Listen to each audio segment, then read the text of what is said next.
Indonesia istimewa. Beragam tarian tradisional kekayaan yang istimewa. Tarian bukan hanya gerak dan musik.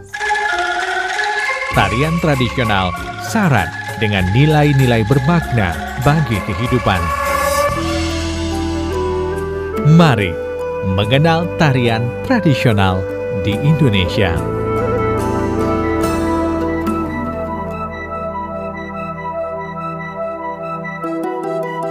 Tari kecak biasanya disebut sebagai tari cak atau tari api.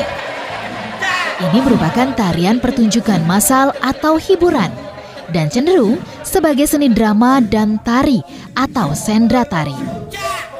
Konon tarian ini diciptakan pada tahun 1930-an oleh Wayan Limbach yang bekerja sama dengan pelukis Jerman Walter Spies berdasarkan tradisi Sanghyang dan bagian-bagian kisah Ramayana.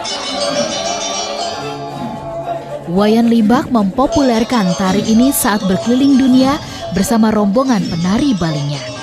Kecak dimainkan terutama oleh para laki-laki. Tarian ini bisa melibatkan puluhan, bahkan lebih para penari laki-laki.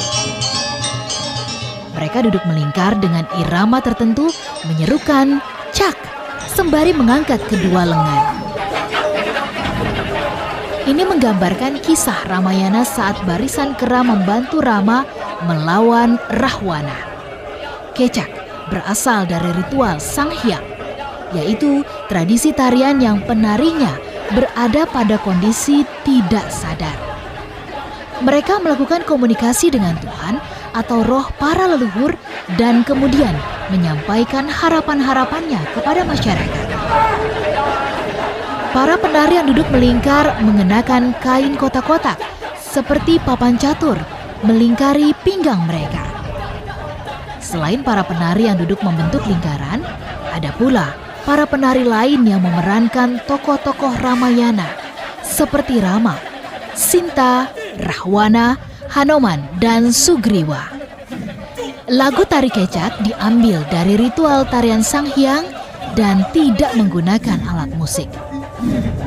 Tarian ini hanya menggunakan kincringan yang dikenakan pada kaki penari yang memerankan tokoh-tokoh Ramayana.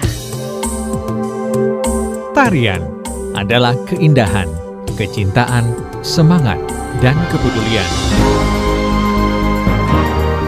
Ayo, cintai tarian tradisional karena Indonesia istimewa.